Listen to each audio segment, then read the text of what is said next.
Un instante, una foto.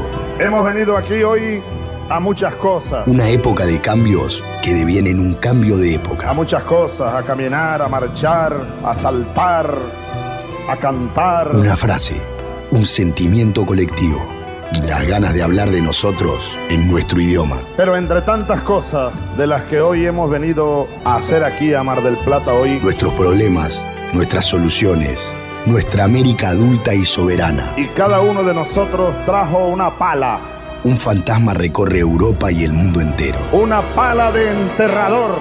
Un continente que expone a la faz del mundo entero sus conceptos, sus fines, sus aspiraciones.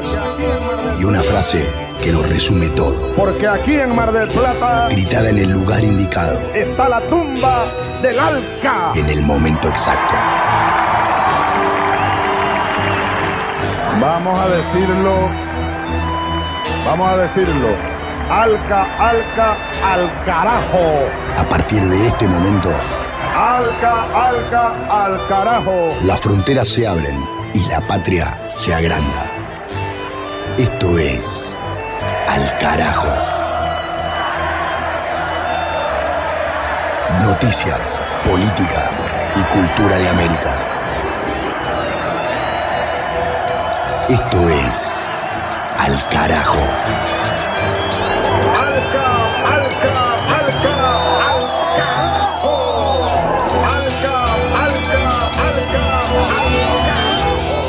Al Carajo número 3 en el aire, tercer programa del 2021, temporada 12, con las noticias políticas, sociales y culturales de América Latina y el Caribe. Bienvenidos y bienvenidas. El equipo con quien habla, Pablo Daniel Ovín, en la conducción y en la producción periodística, Mavi Sosa en la producción y narración artística, musical, literaria, Juan Francisco Martínez Pería en la historia y Germán Marcos en las ediciones artísticas. Sumario de este programa que acá empezamos: Bolivia y el análisis de las recientes elecciones subnacionales de gobernadores y alcaldes. Contacto con La Paz para clarificar ese mapa político. También Brasil y el Lula libre, la recuperación de los derechos políticos del expresidente y líder del Partido de los Trabajadores, con la caída de las condenas en su contra, decidida por la justicia. Más noticias, país por país y región por región, más nuestro segmento de historia, revisitando el legado de grandes revolucionarios latinoamericanos, artistas plásticos, literatura y nuestro recital en la memoria de cada emisión de Al Carajo, que va a tener que ver justamente con ese grito de Lula libre que resuena en los últimos días desde Brasil a todo el continente. Al Carajo Radio en Twitter, en Facebook y en Instagram, redes sociales para la comunicación. Sonamos durante esta semana y el fin de semana en distintos días y horarios en cerca de 30 radios de Argentina, de Chile, de Uruguay, de Costa Rica, de Nicaragua, y rebotamos por las plataformas y por internet a todo el planeta Tierra. Empezamos rápidamente con los primeros titulares porque tenemos un programa con mucha información. Nos damos esta primera vuelta de actualidad por la Patria Grande. Del Atlántico a los Andes, del cerro a la cordillera. Al Carajo. Las noticias de América.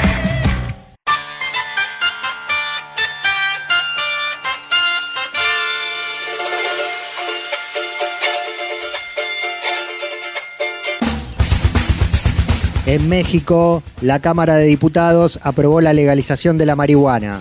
La iniciativa, impulsada por el oficialismo, obtuvo 316 votos a favor y 129 en contra, convirtiéndose en ley y sumando al país a Canadá y a Uruguay como naciones que regulan por completo el mercado del cannabis. A partir de su reglamentación y de su entrada en vigencia, esta ley federal para la regulación del cannabis mexicana habilitará el cultivo, la producción, el consumo, la distribución y la industrialización de la planta, siempre bajo el control del Ministerio de Salud y el Estado Nacional. Además, la normativa reforma y adiciona disposiciones de la Ley General de Salud y el Consejo Penal Federal. la diputada por el partido Morena, Carmen Medel Palma, integrante de la Comisión de Salud de la Cámara, celebró la aprobación y consideró que la nueva política abrirá la posibilidad a la reducción de la violencia suscitada en México a causa del prohibicionismo. Por su parte, el secretario de la Comisión de Justicia, el diputado Rubén Cayetano García, puntualizó que la Ley de Regulación del Cannabis tiene un enfoque del libre desarrollo de la personalidad y la libertad individual y a su vez de la salud pública y los derechos humanos. Al carajo. En Perú, rechazan pedido de excarcelación de Alberto Fujimori. El Tribunal Constitucional de Lima denegó un recurso legal que pretendía indultar al expresidente de 82 años, quien cumple una condena de prisión de 25 años por crímenes de lesa humanidad y corrupción. El pedido había sido presentado por Hiro y Sachi Fujimori, hijos del exmandatario, apelando a su edad avanzada y al riesgo de contagiarse con la COVID-19, buscando anular un fallo del Poder Judicial que el año pasado también rechazó otro intento por lograr que se le otorgue prisión domiciliaria. Esa posibilidad había sido denegada, ya que el recluso cumple condena en la prisión de Barbadillo, al este de Lima, en un ambiente exclusivamente construido para él, con servicio médico permanente y visitas de sus familiares y conocidos. Sobre el nuevo pedido de libertad, el Tribunal Constitucional de Perú negó el recurso por considerarlo un asunto que no corresponde resolver en esa instancia.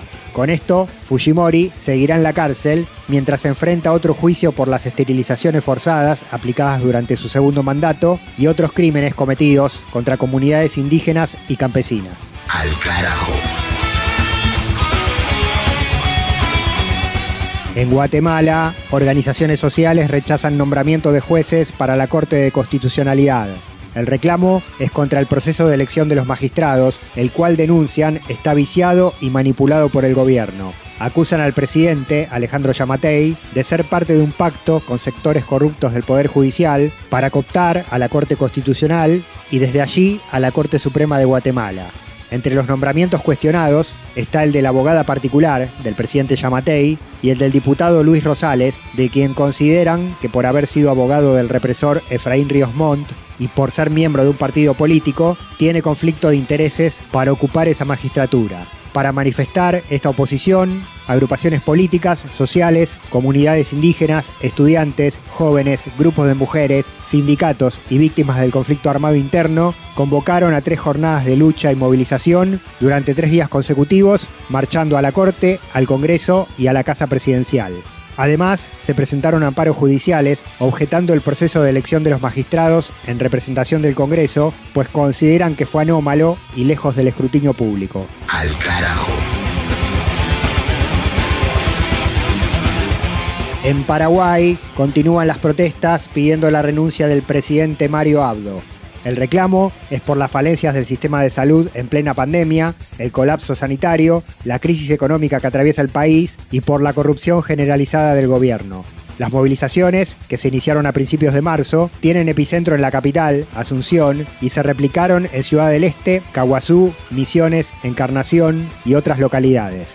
La consigna de las convocatorias es el hashtag Estoy para el marzo 2021 y consiste en marchar todos los días del mes hasta que renuncien el presidente y todo su equipo de gobierno y se convoquen a elecciones anticipadas. En sintonía con el reclamo callejero, el Frente Guazú, liderado por Fernando Lugo, el Partido Liberal Radical Auténtico, de Efraín Alegre, más otras fuerzas políticas como Encuentro Nacional y Patria Querida, anunciaron que trabajan en la formulación de acusaciones para impulsar el juicio político de Abdo en el Parlamento Nacional. Esto dice Efraín Alegre, el líder del Partido Liberal. Nadie puede discutir de que acá hay una ciudadanía auténtica, autoconvocada. Esa es la ciudadanía que está cansada de un modelo de privilegio, porque los privilegiados de siempre en todo este proceso de pandemia fue el clientelismo de este modelo, de este sistema. Es decir, se han mantenido todos los privilegiados en Itaipú, todos los privilegiados en Yacinetá, y a la ciudadanía no se le ha dado nada, al contrario. Nosotros hemos pagado por los medicamentos, Enrique Vargas Peña, no me voy a cansar de decir, pagamos los medicamentos, pagamos la vacuna que hoy no está. Y hoy andan mendigando en el mundo. Escuché ahí, ahora llega, no sé, 30.000. Es una burla. No somos mendigos, este es un país que tiene recursos, que le ha dado al gobierno, le dijo, vayan, compren, traigan lo que se necesita, no trajeron nada. Esto es realmente un momento donde la gente dice, basta, esto no puede. Pero es todo el modelo, es todo el sistema. De norte a sur, de este a oeste. Al carajo. Un viaje por el continente. Y ahora, en Al Carajo, imágenes y colores de América Latina. Artistas plásticos que pintan, dibujan e inmortalizan el continente. Amelia Peláez del Casal. Es una de las artistas plásticas más importantes de Cuba. Su carrera profesional comenzó a principios de siglo y duró hasta su muerte en 1968. Peláez trabajó, además del óleo, el vidrio, la ilustración y la técnica mural, pero lo más importante en su carrera es su incursión en la cerámica. Contribuyó de ese modo a legitimar la disciplina que es tradición en Cuba. A su memoria se consagró una galería en el Parque Lenin, donde se recuerda su aporte a la cerámica. La creación de murales fue una de las facetas más celebradas de la producción. Uno de ellos merece una gran mención, el que está en el Hotel Habana Libre, que se llama Las Frutas. Gran parte de su obra se vincula al tema de la naturaleza muerta, pero tiene una abultada cantidad de trabajos con temática femenina, como La costurera, Las dos hermanas o Las muchachas. Junto a Frida Kahlo y la brasileña Tardila do Amaral, son consideradas las tres grandes de América. Las luchas políticas, las luchas sociales de la región tienen su lugar. Al carajo.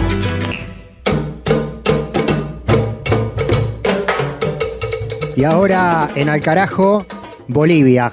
Análisis de lo que fueron las elecciones subnacionales, elecciones departamentales de gobernadores y alcaldías en los municipios, más de 300 municipios que tiene el país. Los resultados, al momento que estamos haciendo este programa, todavía están en pleno recorrido, con los datos oficiales que van ingresando. Nos basamos en las bocas de urna y en lo que ya está definido por las diferencias, y lo queremos analizar directamente desde Bolivia con Camila Ugalde, comunicadora, analista política, que tiene la gentileza de atendernos. Camila, Pablo te saluda en Al Carajo para las radios de América Latina en todos los rincones del continente que nos transmiten. ¿Cómo te va? Hola Pablo, muchas gracias por establecer contacto conmigo y bueno, pues un fuerte saludo hasta estos rincones y bueno, sectores a los que llega tu programa que parece tan interesante de Al Carajo en Latinoamérica. Gracias por compartir este espacio conmigo. Gracias a vos por responder el llamado. Contanos cómo está el clima y cuál es la primera evaluación después de los resultados de las elecciones, con el MAS ganando algunas gobernaciones, menos de las pensadas tal vez, y con varios departamentos en segunda vuelta, ¿verdad? Así es necesario recalcar que para ganar una gobernación, que sería como que la máxima autoridad de las regiones más grandes, ¿no?, en nuestro país, que son los departamentos, se necesita arriba del 50% o arriba del 40% con una diferencia de 10 puntos con respecto al segundo.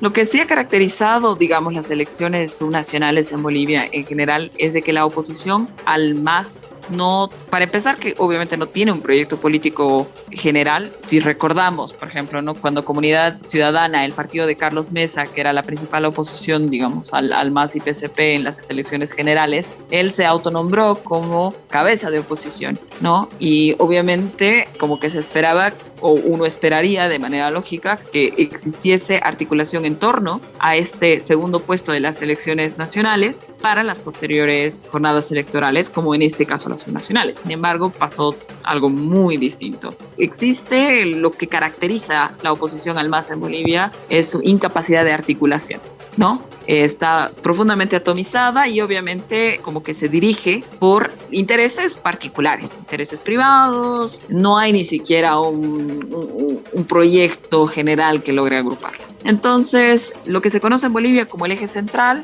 es La Paz, que es sede de gobierno, Cochabamba y Santa Cruz. Cochabamba, que bueno, que es el departamento que no solamente alberga, digamos, al trópico cochabambino, que es el bastión revolucionario boliviano, pero también tiene en la capital de la ciudad los grupos de expresión más racistas que se han visto durante el golpe de Estado, ¿no? Entonces ahí se tiene una cuestión medio compleja, ¿no? En ese departamento. Por otro lado está Santa Cruz, que como siempre ha sido el bastión territorial más fuerte de la derecha boliviana, es desde donde se han gestado los golpes, el intento de golpe cívico prefectural que existió en el 2008, como también los intentos de dividir el país en ese entonces, y también es desde donde se articula el Comité Cívico Pro Santa Cruz, se llama, que sin ningún tipo de legitimidad electoral se atribuye la representación de cruceños y cruceñas, y bueno, pues en el golpe de Estado del 2019 dio lugar a quien era presidente de ese comité en ese entonces, Luis Fernando Camacho, que como conocemos en la región, pues era uno de los impulsores que estaba ahí con la Biblia y bueno, pues no, amenazando al presidente electo Evo Morales y demás. Quien además ahora, vale recalcar, ha sido candidato o es candidato a gobernador y de acuerdo a los resultados virtuales que tenemos hasta este momento, habría ganado la gobernación de Santa Cruz. Todo esto, este eje central del que mencionaba al principio, obviamente articula las ciudades con mayor población, de mayor densidad poblacional en nuestro país, y las tres ciudades importantes, La Paz, la ciudad de Cochabamba y Santa Cruz de la Sierra, estarían en este momento con candidatos que vale la pena analizar. Iván Arias en La Paz, quien fue ministro de Obras Públicas bajo el régimen de facto de Yanine Áñez, que no solamente fue acusado de actos de corrupción e incluso jefes de transparencia de su propio ministerio lo denunciaron por sobreprecio de barbijos, corrupción en las empresas estatales, además de una visión de desfalco y de intentar menoscabarlas lo más posible para así obligar a su privatización. Eso fue en el caso de BOA, como en otros casos también, incluso en el teleférico en La Paz. En el caso de Santa Cruz, como, bueno, pues en la alcaldía estaría perfilado Segarra Áñez, quien sí es de Comunidad Ciudadana, del partido de Carlos Mesa, pero en la gobernación, como les mencionaba, está Fernando Camacho, que es un golpista, ¿no? Que llama la atención de que después de haber perpetrado un golpe de Estado, ahora se haya decidido y haya recibido apoyo de la población en unas elecciones generales. Y lo más fregado de todo esto, y lo digo así porque, bueno, pues a veces como que nos faltan las palabras para poder explicar algunos sucesos en estas situaciones, es Manfred Reyes Villa, quien ya fue alcalde de Cochabamba más o menos por inicios del siglo, digamos, ¿no? Inicios del tempranos 2000, también fue parte de la articulación de la oposición más fuerte durante el inicio del gobierno de Evo Morales, pero además estuvo involucrado y fue un actor principal durante la Guerra del Agua en Cochabamba, que para el resto de Latinoamérica es importante que lo sepa, que fue uno de los momentos más álgidos de defensa de los recursos naturales en nuestro país, donde se pretendía privatizar el agua de lluvia, ¿no? Sí. Casos como los que vemos recientemente en otros países, ya se ha peleado en contra de eso. Una movilización tremenda, urbano-rural, miles de personas en las calles, muertos, realmente muy, muy álgido, porque este señor, Manfred, estaba pues ahí de la mano de Samuel Doria Medina y otros actores nefastos que caracterizaron el neoliberalismo en nuestro país, decidieron caer en eso, ¿no? Entonces, él sería ahora el candidato virtualmente electo en la ciudad de Cochabamba, ¿no?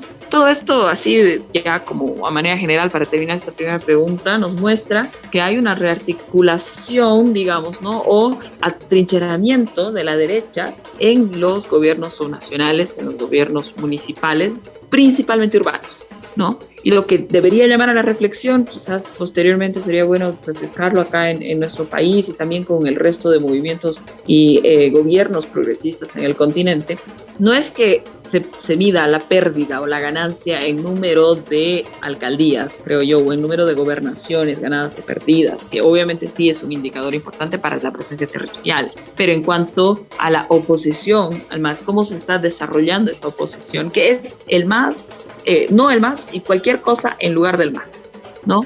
Y eso se ve en estas ciudades que son pues ampliamente comprobadas como racistas y que nos debería llamar a la reflexión de que estamos perdiendo contra ese nivel de candidatos, ¿no? Contra ese nivel de figuras públicas.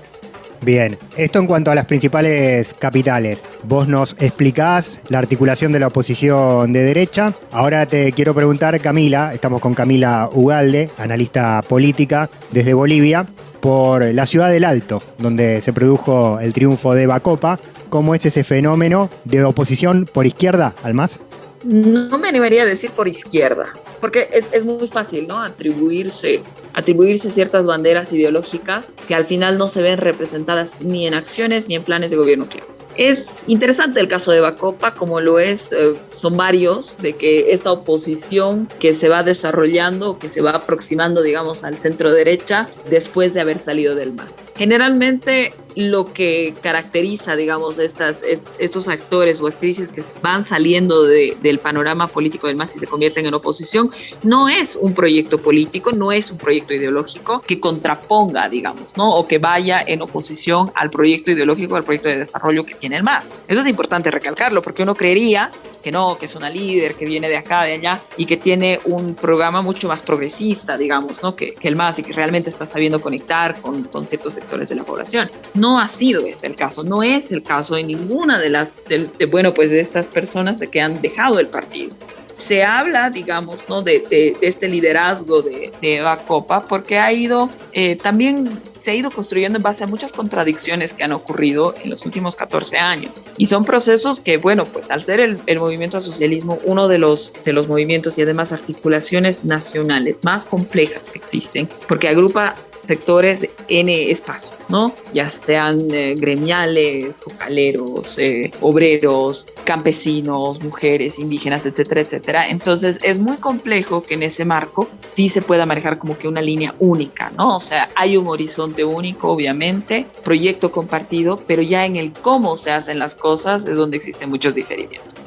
Evacopa tuvo una participación interesante durante el golpe de Estado, porque claro, el golpe de Estado hizo renunciar a todos, ¿no? Presidente, vicepresidente, presidente de la Cámara de Senadores, presidente de la Cámara de Diputados, donde la siguiente persona que estaba en esa línea sería Evacopa, ¿no? De la bancada del MAS, quien asumió como presidenta del Senado y, bueno, de una manera consecuente, digamos, como presidente de la Asamblea. En ningún momento el personaje de Evacopa fue caracterizado como, por lo menos no públicamente, y tampoco con los sectores a los que supuestamente representaría, que viene del sector universitario del Alto, como un liderazgo claro, y tampoco con un mensaje claro, digamos, ¿no? Hacia el resto de la población. Es así que al principio, cuando ella estaba a la cabeza de la Cámara de Senadores, pues estaba muy de cerca con el gobierno de Janine Áñez, pero muy de cerca, ¿no? Hay fotos, hay momentos de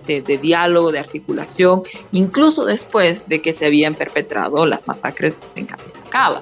Entonces, eso lleva muchas preguntas, ¿no? Y eso es lo que ha llevado a que el MAS también cuestione cuáles eran las lealtades políticas que podía tener Evacopa dentro del MAS, ¿no? Y cuando ella ya en algún momento dijo, yo voy a respetar la decisión del partido, la decisión de las bases, entonces, cuando se le preguntó si iba a ser candidata, me refiero, ¿no? Entonces ella tenía ese mensaje. Posteriormente se elige a Zacarías Maquera, que fue el candidato del MAS en el Alto, como el candidato del MAS, y ella, bueno, pues borra todo lo dicho y decide irse por su lado con Jayaya, que es una agrupación, bueno, pues sin proyecto político, que fue básicamente una puntucha, le decimos acá en Bolivia, como que una agrupación así sin ton ni son de ciertos personajes particulares, como Evacopa, como el Maipu, para gobernador de La Paz, quien lamentablemente falleció durante todo este proceso, y un cantante de cumbia para la ciudad de La Paz, ¿entiendes?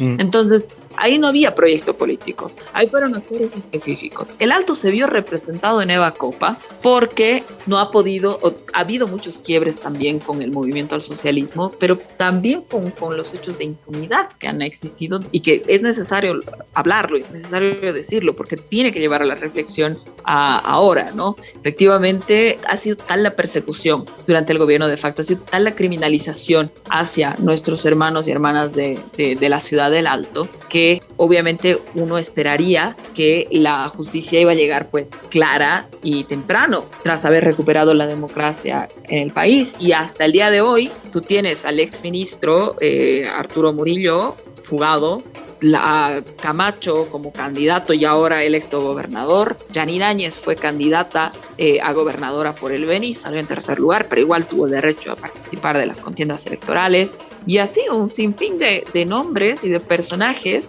que arremetieron en contra de las personas, que masacraron personas y que ahora disfrutan de esa impunidad. Yo creo que por ahí hubieron muchos quiebres con el Alto, que fue pues un bastión de resistencia al golpe de Estado y que lamentablemente, y eso vale la pena reflexionar, y es necesario que los compañeros y las compañeras que ahora están a cargo de la justicia, bueno, pues den explicaciones de por qué no se ha procedido de la manera en la que se debería haber procedido cuando ya habían denuncias tan claras y vulneraciones, además, ¿no?, reconocidas desde no solamente las instancias nacionales, pero desde instancias internacionales también, de violación a los derechos humanos durante el golpe de Estado, ¿no? Camila Ugalde, analista política boliviana, analizando, contándonos todo este entramado. Por último, y para liberarte para seguir con el trabajo periodístico por allí, que sé que es intenso, el 11 de abril van varias gobernaciones y municipios a segunda vuelta. Creo que la principal de ellas es La Paz, ¿no? La gobernación de La Paz, que hasta ahora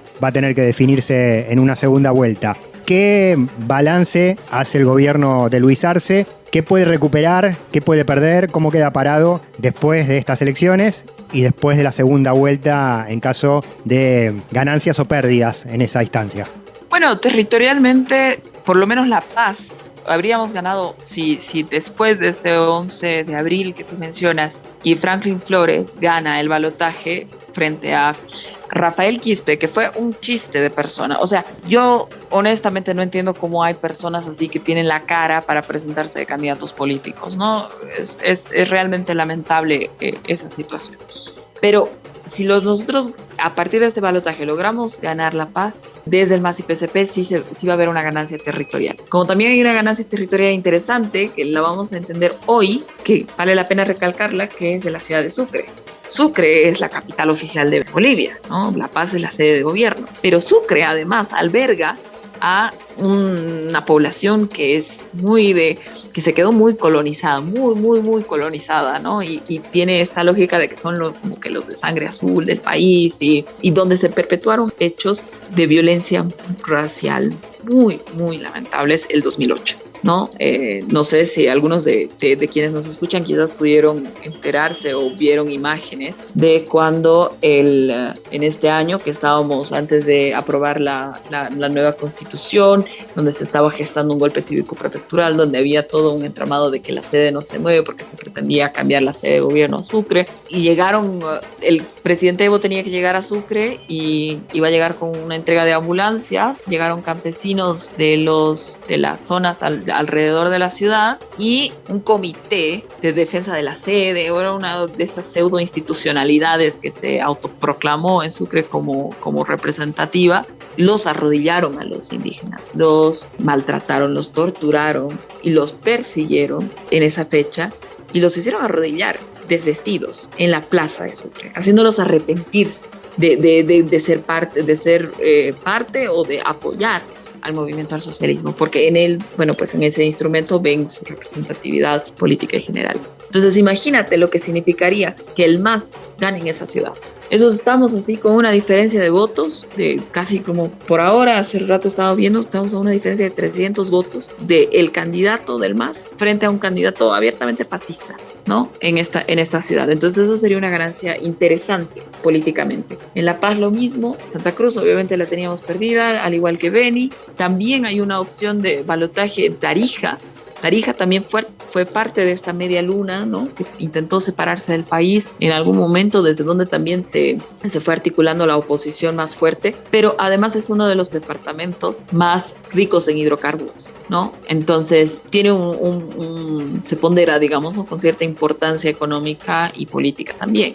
De esta manera sí sería interesante para el MAS ganar en estas dos gobernaciones principalmente. Estamos a la espera obviamente de cómo se vayan a dar los resultados oficiales en los próximos días, pero de manera general hay algo que más que al MAS debería interesarle a la población boliviana, ¿no? Y me imagino que es un interés con el que van a sentir mucha empatía de quienes nos escuchan en el marco en el que vivimos actualmente, que estamos respondiendo a una pandemia. Es fundamental tener una respuesta integrada en los diferentes niveles de gobierno, ¿no? Actualmente, por ejemplo, ¿no?, acá en La Paz, el gobierno central ha garantizado la compra de vacunas, ha garantizado la compra de medicamentos, de insumos, cosas fundamentalmente diferentes a lo que había sucedido en el gobierno de facto.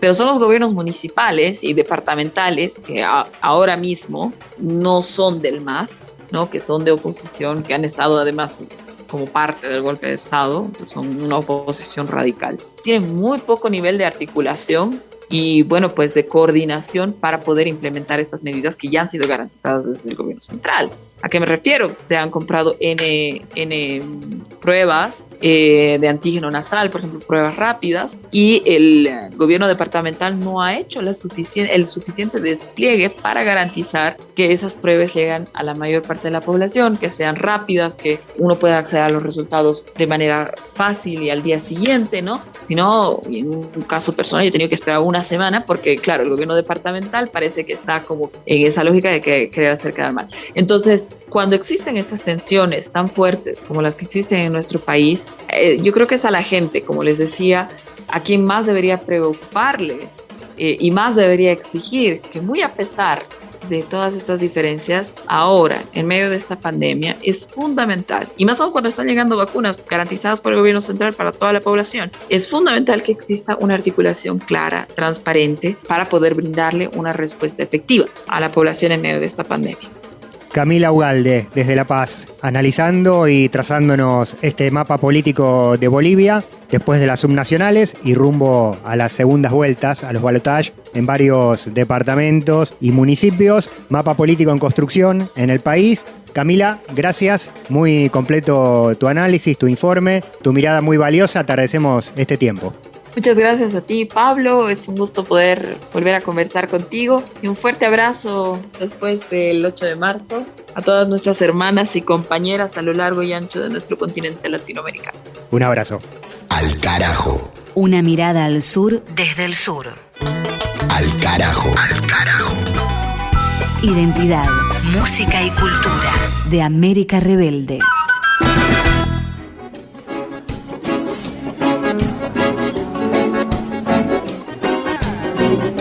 Música en Al Carajo y momento de los recitales históricos de la Patria Grande en este programa.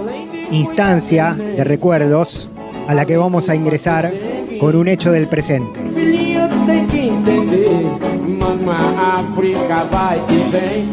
Voy a volver a recorrer el país para conversar con el pueblo, que no puede permitir que un hombre que causa los males que causó Bolsonaro siga gobernando. Declaración de Luis Ignacio Lula da Silva durante un pronunciamiento y conferencia de prensa luego de haber recuperado sus derechos políticos tras la decisión de la justicia brasileña de voltear las condenas que pesaban sobre él en el marco de la megacausa Lava Jato, a las cuales Lula calificó como la más grande mentira jurídica contada en 500 años de historia de Brasil.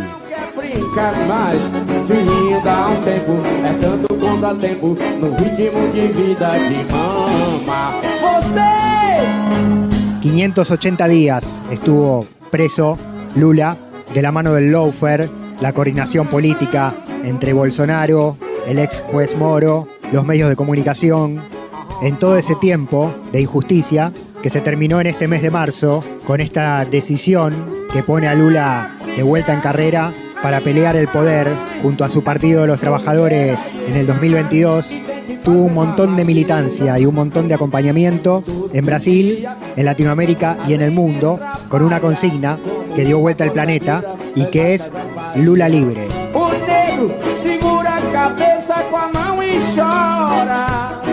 El recital histórico elegido para este momento de Al Carajo es justamente uno que lleva ese nombre, esa consigna, Lula libre.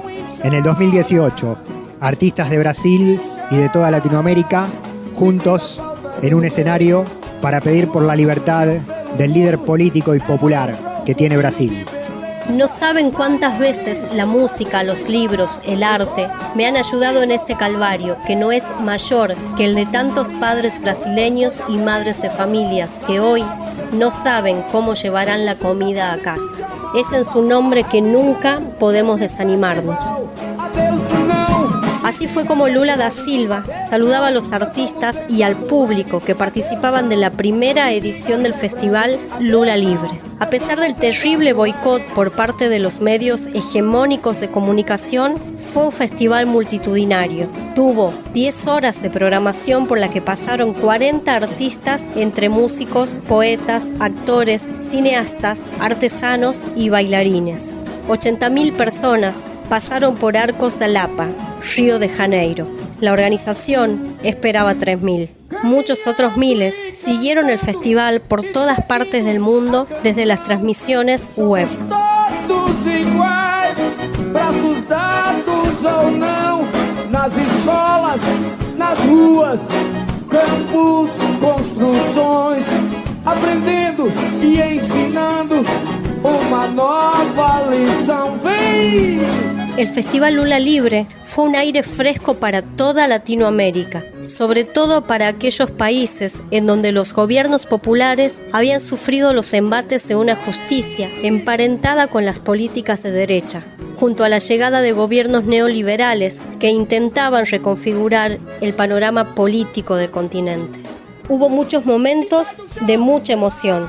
Uno de ellos fue cuando la actriz Lucelia Santos leyó el manifiesto de convocatoria al festival. El otro, cuando Chico César interpretó a capela el himno de la libertad. Obrigado! Vida longa Lula! Lula libre! Esas horas de arte y aires de libertad tuvieron un cierre grandioso. Fue el maravilloso encuentro entre Chico Buarque y Gilberto Gil. É dia de real grandeza tudo azul, mar turquesa lá Istambul enchendo os olhos. Todos los que hoy aquí representamos el deseo nacional por la liberación de nuestro líder, demostramos el proceso de lucha democrática permanente que tenemos que tener en el país y alrededor del mundo. ¡Viva la democracia! ¡Lula libre! Gritó Gilberto Gil. Muçulmanos do Jacarezinho, a caminho do Jardim de Alá. É o bicho, é o bochicho, é a charanga, diz que malocam seus facões e adagas. El encuentro tuvo además un homenaje a Hugo Chávez y también a la militante feminista barrial Mariel Franco, asesinada en marzo de ese año, 2018. Fue un acto cultural y político en defensa de la democracia y contra la detención del expresidente considerado un preso político por gran parte de la población brasileña, víctima de una persecución por los jueces que lo condenaron sin pruebas para impedirle que vuelva a la presidencia. Culpa deve ser do sol que bate na moleira ao sol. El concierto de ambos artistas, fieles militantes por la libertad de Lula, comenzó con Cálice, escrita en 1973, una canción emblemática que retrata el silenciamiento, la censura, la tortura, las desapariciones y las muertes ocurridas durante los años de plomo en Brasil. Lula livre. Claro. E eu queria chamar aqui, cantar comigo, Gilberto Gil.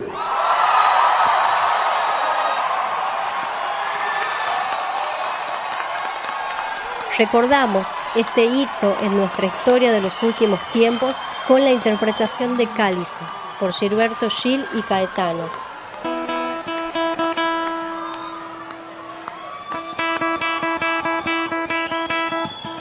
Boa noite, gente! Afasta de mim esse cálice, afasta de mim esse cálice, afasta de mim esse cálice de vinho tinto de sangue. Afasta de mim esse cálice, Pai, afasta de mim esse cálice, Pai, afasta de mim esse cálice de vinho tinto de sangue. Como beber dessa bebida amarga, tragar a dor, engolir a labuta, mesmo calado, a boca resta o peito, silêncio na cidade não se escuta. De que me vale ser filho da santa? Melhor seria ser filho da outra, outra realidade menos morta. Tanta mentira, tanta força bruta. Pai, afasta de mim esse cálice, afasta de mim esse cálice, afasta de mim esse cálice. Música en Al Carajo. Recordamos el festival Lula Libre. Fue el 28 de julio de 2018 en Río de Janeiro, ante más de 80.000 personas y con 40 artistas de Brasil y de todo el mundo en apoyo al líder del Partido de los Trabajadores. Recordamos este hito en nuestra historia de los últimos tiempos con la interpretación de Cálice por Gilberto Gil y Caetano. También sonó As Caravanas por esos artistas y un compilado de canciones de Chico César. Ni tratados de libre expoliación, ni tratados como incapaces. Al carajo.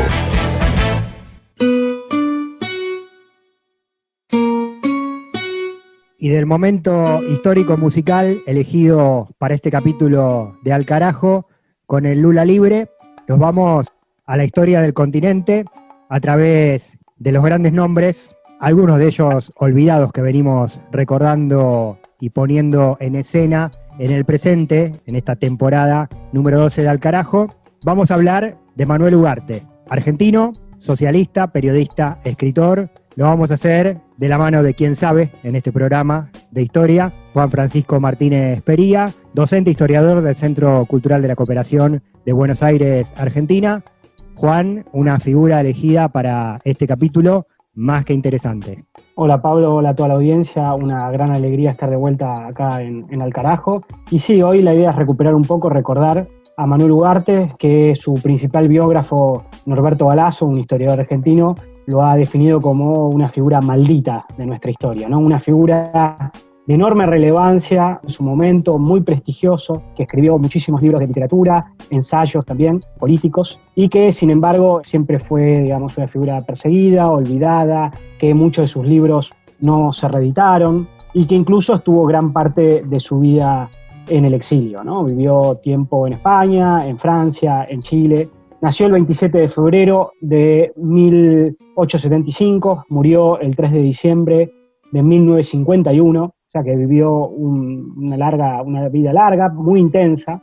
Es muy interesante Ugarte por muchos motivos, pero él nace en una familia de la élite, ¿no? De la oligarquía argentina, en un país donde la cultura europea era muy fuerte, como el resto de la región, y en un momento donde ese estado oligárquico se estaba consolidando. Y él de joven, así de muy joven, hace ese viaje iniciático a París, a Europa, pero empieza un quiebre a partir de un acontecimiento que seguramente después retomaremos en este programa, que es 1898. ¿Qué pasó en 1898? Cuba estaba luchando la guerra de independencia, su segunda guerra de independencia, que se había iniciado en 1895, y Estados Unidos se mete en la guerra, ¿no? Se mete en la guerra bajo la idea de la democracia, la libertad y todo lo que ya conocemos. Derrota a España y se queda con Puerto Rico como colonia, todavía están en Puerto Rico, se queda con Filipinas, se queda con Guam, y Cuba queda como una suerte de república, digamos, neocolonial, ¿no? Un protectorado norteamericano con la famosísima Enmienda Platt. Eso es un golpe muy grande en América Latina, es un impacto muy grande en América Latina, y lo impacta muy fuertemente a Manuel Ugarte, ¿no? Y ahí empieza un giro muy interesante donde Manuel Ugarte empieza a pensar en clave antiimperialista, ¿no? Hay una serie de autores que están en esa línea, José Enrique Rodó, Rubén Darío y otros que después seguramente en este programa recuperaremos, pero lo interesante es que dentro de esa tónica de antiimperialismo, ¿no? Y anti-Estados Unidos, Ugarte va a ser uno que va a vincular esas ideas con el socialismo, ¿no? Y eso me parece que es absolutamente fundamental, ¿no? Y es lo que lo hace de alguna manera un gran pionero. Hay que recordar algo también que es muy importante. Estamos en un mundo donde América Latina está bajo, digamos, la hegemonía británica, sobre todo en términos económicos. Estados Unidos está avanzando como un imperio, sobre todo en el Caribe y Centroamérica, de manera muy violenta, muy agresiva. Pero, y esto es lo importante, África y Asia, gran parte de Asia y la enorme mayoría de África está bajo distintos imperios coloniales europeos, ¿no? Y lo interesante es que el socialismo, en ese momento, el socialismo en la Argentina, el socialismo en América Latina y la Segunda Internacional, en su mayoría, era un socialismo muy eurocéntrico, muy positivista, muy de este discurso de civilización y barbarie, y que incluso estaba casi varios partidos socialistas europeos estaban a favor de mantener el colonialismo.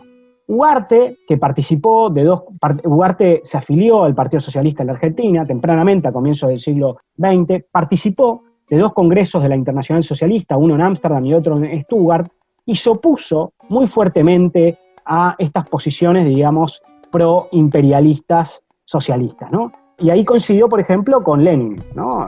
Que obviamente es mucho más conocido que Manuel Ugarte. Pero lo interesante es que muy tempranamente Ugarte va a plantear que el socialismo tiene que ser antiimperialista, ¿no? Y esto en la Argentina y en la América Latina sonaba mal, digamos, ¿no? ¿Por qué? Porque el socialismo tenía un discurso internacionalista, universalista, que en realidad era fuertemente eurocéntrico, que compraba de alguna manera todos estos discursos de civilización, de progreso. Entonces, la idea era, bueno, si Estados Unidos se comía a Cuba, eso era algo positivo. Ugarte se opone fuertemente a eso, y lo que va a plantear en un texto muy temprano, que les recomiendo mucho, se llama Socialismo y Patria, de 1908, que el socialismo en América Latina y en la Argentina tiene que ser patriótico. Tiene que ser patriótico y antiimperialista. En algún lugar ahí estamos entrando a lo que después llamamos socialismo latinoamericano, latinoamericanista, socialismo del siglo XXI, y me vuelve a aparecer Chávez y Fidel, ¿no? Como paradigma de eso, un socialismo no europeísta, no centralista, no primermundista, ¿no? Un socialismo nacional. Justamente, lo interesante es pensar a Manuel Ugarte como un antecedente, como un pionero de esas ideas que en la década del 30 se difundieron en América Latina. Figuras como Aya de la Torre o Mariátegui van a estar influidos por Manuel Ugarte, pero que explotaron con mucha fuerza en la década del 60 y 70 de la mano de la Revolución Cubana, Fidel, el Che, y que reaparecieron a partir del socialismo del siglo XXI, ¿no? Un internacionalismo, digamos, podemos decir un internacionalismo, pero de las colonias. O sea, Ugarte lo que va a decir es, primero principal, cuando hablamos de patriotismo, él dice, no hablamos del patriotismo de las grandes potencias, ¿no? No hablamos de ese chauvinismo de las grandes potencias, sino que hablamos de un patriotismo de liberación. Por eso esta idea de patria o muerte, digamos, es un patriotismo de los países que en realidad son colonias o semicolonias que deben emanciparse. Entonces, socialismo y nacionalismo y antiimperialismo van absolutamente de la mano, digamos, ¿no? Ugarte es uno de los primeros que va a plantear esto en América Latina, y es muy interesante esto, permitime, que él lo ve también vinculado con Asia y África. Quiero decir, él tiene una mirada que excede solamente a la Argentina o la América Latina, y entiende que este es un proceso compartido con el resto de las colonias del mundo. Claro, hubiera visto Ugarte entonces, Juan, si hubiera sido contemporáneo de esa lucha, al Che Guevara peleando en África por las independencias, con beneplácito, con un apoyo y con acompañamiento, ¿no? Sin duda, digamos, hay una clara continuidad entre esas ideas y esas luchas de descolonización de África y Asia en la década del 60. Permitime avanzar un poco, digamos, Ugarte va a insistir mucho en la idea de que América Latina ha sido balcanizada, ¿no? Él tiene un gran libro que es El porvenir de la América Española. Es un libro que él escribe en 1910, un libro muy influyente en su momento, donde él plantea que uno de los grandes problemas de nuestra región fue la balcanización, la desunión, la fractura, que eso fue impulsado por las potencias, sobre todo por Inglaterra y Estados Unidos, y que justamente hay que volver a unirnos.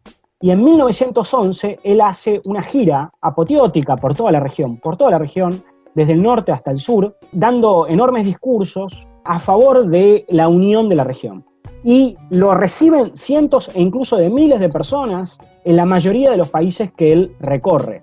En el único país donde no le dieron mucha pelota y donde el Partido Socialista, su propio partido, le dio la espalda y se opuso a lo que él decía, fue en la Argentina, ¿no? Mirá. Donde incluso cuando él llega, se olvidan del horario en el que llega, no lo reciben. Y entonces una figura que en toda la región estaba haciendo, digamos, una gira impresionante, con mucho eco, acá es mal recibida. Incluso Estados Unidos se asusta tanto con esta gira que manda un embajador para ir diciendo todo lo contrario, digamos, ¿no? Para ir proponiendo un apoyo de Estados Unidos a las democracias y lo que ya conocemos, ¿no? Permitime otra coincidencia con el Che ahí entonces. A Ugarte no lo recibe ni lo acompaña el Partido Socialista de Argentina. Al Che le da la espalda al Partido Comunista en Bolivia, por ejemplo, cuando empieza su aventura revolucionaria. Exactamente. Y Ugarte, va a terminar rompiendo con el Partido Socialista por considerar, va a haber una fractura. De hecho, lo van a expulsar varias veces del partido. Y él con el tiempo, él va a escribir, como yo te decía, muchas obras, una gran obra. Él va en esas obras denunciar, el colonialismo tanto en términos económicos, como en términos políticos, como en términos comunicacionales. Él va a insistir mucho, por ejemplo, en algo que es clave, que sigue teniendo mucha importancia, que es que nuestros medios de comunicación nos informan mucho más sobre lo que pasa en Europa y Estados Unidos que lo que pasa en nuestros países vecinos. Hay una desconexión absoluta. Y él también va a ser muy crítico de la cultura colonial de nuestros países, ¿no? De la alta cultura que constantemente está mirando e imitando lo que pasa en Europa y en Estados Unidos sin prestarle atención a nuestras realidades, ¿no? Ugarte va a ser muy influyente en la reforma universitaria de 1918, va a ser influyente en Víctor Raúl Aya La Torre, el gran líder del Perú, del APRA, va a ser influyente también en Mariátegui, quiero decir, en todas figuras claves, ¿no? de la década del 20 y la década del 30. Y otra cosa muy interesante es que cuando aparece el peronismo en la Argentina, recordemos, para la audiencia que no es de la Argentina, recordemos que la mayoría de la izquierda miró con muy malos ojos a Perón, ¿no? La gran mayoría de la izquierda argentina, sobre todo los partidos, el Partido Socialista y el Partido Comunista, va a tildar a Perón de fascista, ¿no? De fascista, de nazi-fascista. Y uno de los pocos que dentro de la izquierda, hubo algunos, pero hoy estamos hablando de Ugarte, uno de los pocos que va a mirar, positivamente al peronismo va a ser Ugarte, que a pesar de reconocer que el peronismo no era socialista, sí va a verlo como un avance en términos de liberación nacional. Y va a ver que esa política de nacionalización de los ferrocarriles, esa política de nacionalización de los recursos naturales, esa política de distribución de la riqueza y de justicia social, iba en la línea de lo que él iba planteando en el tiempo, ¿no? Y sobre todo la política latinoamericanista de Perón. Entonces, él va a apoyar a Perón y va a ser, embajador en la época del primer peronismo, primero en México, después en Nicaragua y Cuba. Fíjate, 3 países que habían tenido la constante intervención de Estados Unidos y sobre los que él había escrito incansablemente, ¿no? Entonces, ahí vemos un compromiso político decidido con el peronismo. Países clave en procesos revolucionarios incipientes en ese momento. Mueren en el 51. Muere en el 51, el 3 de diciembre de 1951, muere en Niza, en Francia. Galasso, que es su principal biógrafo, especula que puede haber sido un suicidio, porque muere, parece que con una fuga de gas. Él vivió con mucho pesar el desconocimiento en nuestro país histórico, de las élites, ese tiempo que vivió en el exilio, y murió, y a pesar de haber apoyado el peronismo, después posteriormente hubo una lápida de silencio sobre la figura de Ugarte, y por eso es considerado un maldito, ¿no? Como empezamos diciendo. Como siempre, te voy a pedir libros o artículos de él o sobre él, de la figura en cuestión, para que la gente vaya a la fuente, ¿no? Mirá, el principal biógrafo es Norberto Galasso, que realmente fue uno de los que más lo rescató del olvido. Tiene un libro muy valioso que es Manuel Ugarte y la lucha por la unidad de América Latina, un libro grande que vale mucho la pena. Y tiene también una compilación de textos que se encuentra en Google, si ustedes lo buscan, editado por Ayacucho, que es una editorial venezolana muy importante, que se llama Manuel Ugarte y la unidad latinoamericana. Pero eso es una compilación de textos, pero algunos de los libros más claves son El porvenir de la América Española, Mi campaña hispanoamericana, La patria grande, Destino de un continente y La reconstrucción de Hispanoamérica. Y ese textito breve que yo les comentaba, Socialismo y patria, es un texto escrito en 1908 que sigue teniendo una vigencia enorme hoy. Texto clave que desmenuza, la cuestión social y la cuestión nacional en América Latina y todavía tiene una enorme vigencia. Manuel Ugarte, el nombre elegido en esta oportunidad por Juan Francisco Martínez Pería, docente, historiador del Centro Cultural de la Cooperación de Buenos Aires, Argentina, en este espacio de historización, volver a levantar banderas de los constructores de las ideas emancipadoras de América Latina y del Caribe que tenemos acá en Al Carajo en esta temporada. Juan, gracias como siempre. Muchas gracias, Pablo, y un gran saludo a la audiencia. Nos estamos viendo la semana que viene. Al Carajo. Una crónica de la región. Y esta crónica de América Latina y el Caribe es con historia, es con música, es con noticias, con información, con política y también es con literatura. Abrimos el universo de las letras latinoamericanas, la voz de Mavi Sosa, siempre, y el libro del 2021 en Al Carajo es Como agua para chocolate, de Laura Esquivel, México.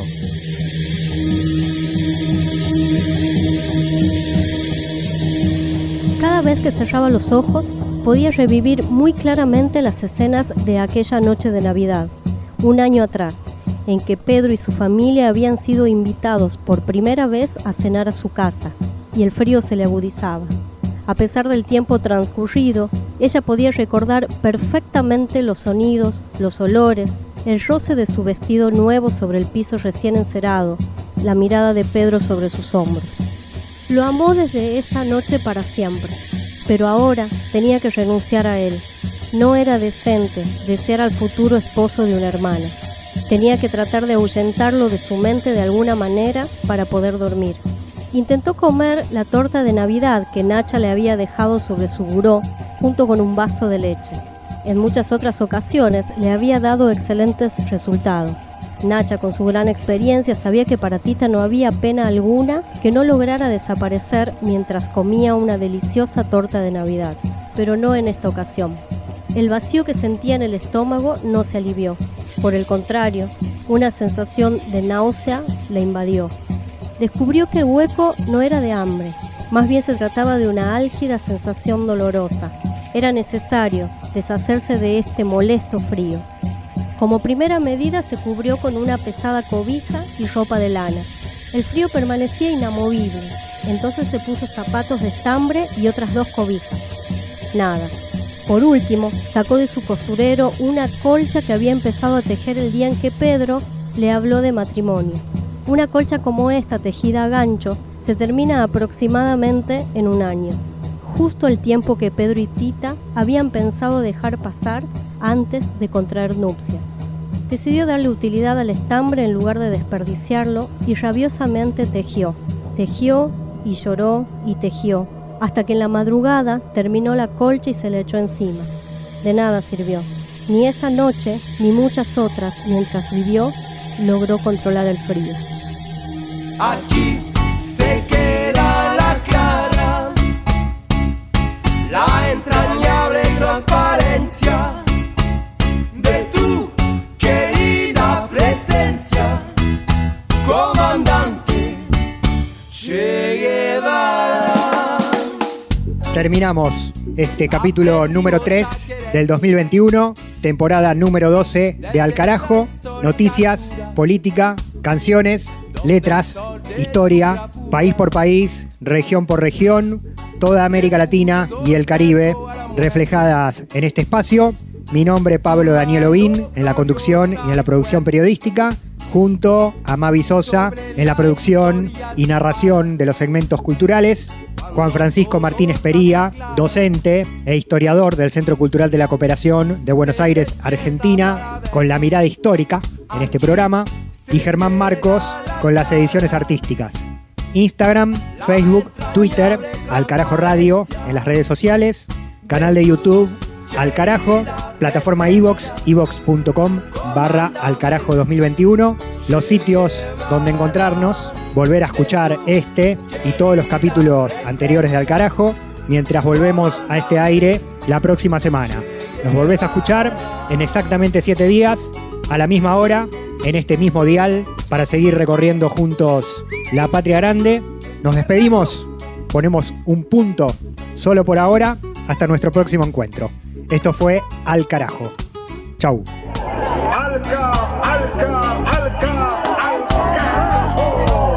Vienes quemando la brisa, comandante, con soles de primavera, comandante, para plantar la bandera, comandante, con la luz de tu sonrisa.